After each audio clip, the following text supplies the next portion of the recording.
I felt the ground shake a while ago. I'll take that as a sign you've got the job done. Let's press on, shall we? As I was telling you before, I want Mr. House out of the picture. You have an interest in his death, too. If he knows that you destroyed his gadgets beneath, you know where to find him.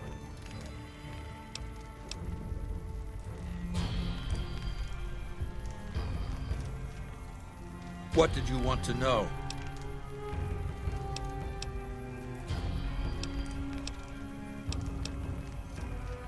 I used Imperial Rome as the model for my legion precisely because it was so foreign, so alien.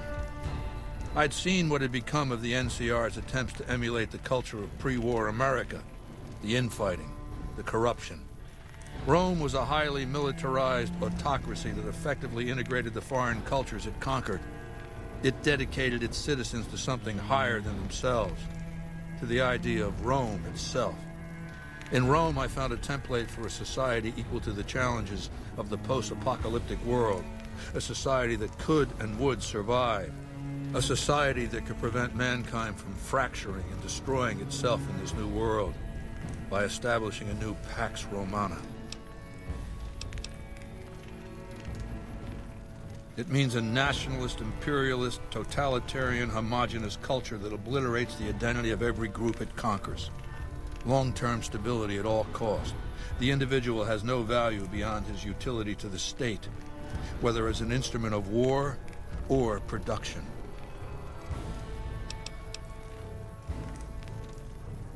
No, I'll destroy it because it's inevitable that it be destroyed. It's Hegelian dialectics, not personal animosity. How do I put this basically enough? It's a philosophical theory, the kind you might encounter if you took time to read some books. The fundamental premise is to envision history as a sequence of dialectical conflicts. Each dialectic begins with a proposition, a thesis, which inherently contains or creates its opposite, an antithesis. Thesis and antithesis. The conflict is inevitable, but the resolution of the conflict yields something new, a synthesis, eliminating the flaws in each, leaving behind common elements and ideas. The bombs wiped the slate clean. Human civilization descended to a level of ignorance that effectively set our cultural progress back to zero. The NCR has all the problems of the ancient Roman Republic: extreme bureaucracy, corruption, extensive senatorial infighting. Just as with the ancient Republic, it is natural that a military force should conquer and transform the NCR into a military dictatorship. Thesis and antithesis. The Colorado River is my Rubicon. The NCR Council will be eradicated, but the new synthesis will change the Legion as well, from a basically nomadic army to a standing military force that protects its citizens and the power of its dictator. What else did you want to know? Ironically, I was born a profligate myself, a citizen of the NCR. My family lived not far from the Great Boneyard. After raiders killed my father, my mother sought the followers' protection. I was 2 years old. She found work at their library, cooking and cleaning. I learned how to read, and soon I was taking courses, free of charge. Oh yes, raised in that tradition. And the teaching stuck. I was taught it was my responsibility to bring the torch of knowledge to the waste. I may have taken the torch part more literally than they intended. What else did you want to know? Do you want my opinion as a former citizen or future conqueror? Actually, my opinion's the same either way. As a young man, I was taught to venerate President Tandy of Shady Sands, the founding mother of the new California Republic. Did you know her presidency lasted 52 years?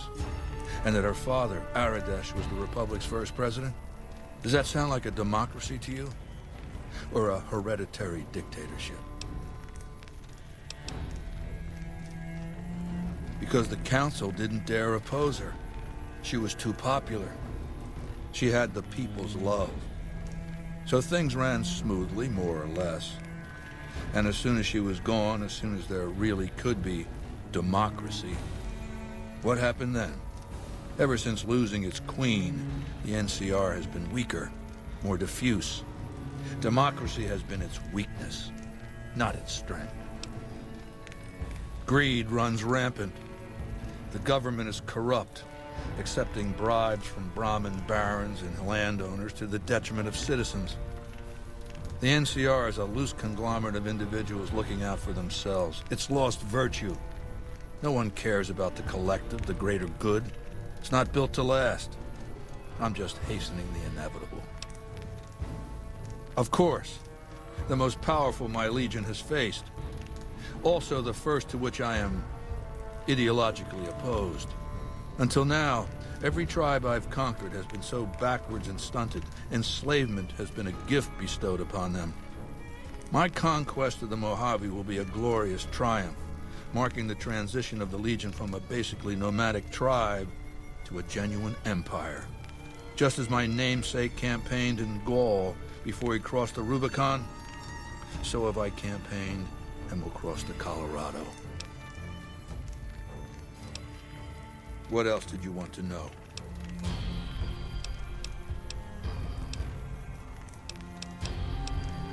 What else, then? Complete your mission and return to me.